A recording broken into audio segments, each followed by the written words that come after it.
Hello, I'm Judi Vitale from Read the Stars, here with your week at work for October 3rd. Ooh, how did that happen already?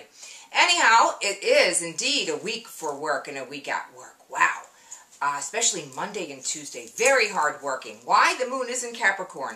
Well, that's enough right there to get everybody to be very serious-minded and focused on their goals. But to top that off, on Monday we have Mars in Leo squaring Jupiter in Taurus. So the effect there is like expansion and action, but it's a little bit frustrating, so be prepared for that. But it's really a work energy. It's about working out problems. And that's a lot of what we do when you think about it when we're trying to be productive, is to see a problem and solve it. So there will be a lot of problem-solving energy there, okay? It isn't going to be a piece of cake, but it isn't going to be horrible either.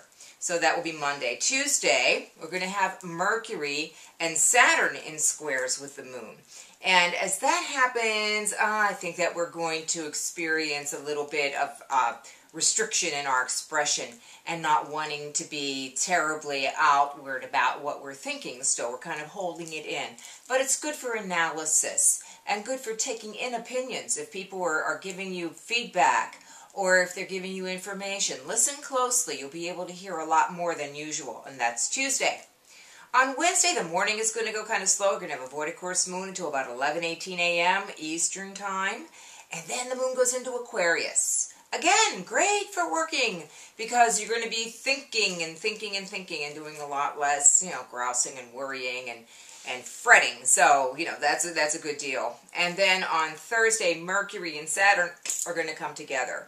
Expression is not going to be as free-flowing as usual. And with the Aquarius moon, people do tend to bloviate. They kind of, go on and on and on about their lofty ideas. Well, with Mercury conjunct Saturn, I think that they will be brought down a little bit, and people will be much more measured about the words and the things they say.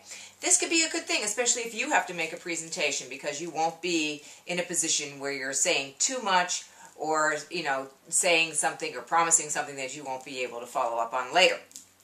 Okay, so that would be Thursday. Friday, the moon's going to move on into Pisces, and it's going to be a dreamy day on Friday.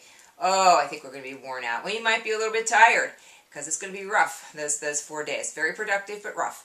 And a little bit of danger, especially on Friday night. You're going to have a void of course moon while Venus trines Neptune. If you're not already with somebody you trust, and you're just meeting somebody, really look at it, because that fairy dust is going to be flying around again, and that person who has a few flaws that you're really not willing to see because you don't want to see them, they'll still be there even after fairy dust goes away. So please be very careful, especially in your love interest kind of activity on Friday night. The weekend, pretty good.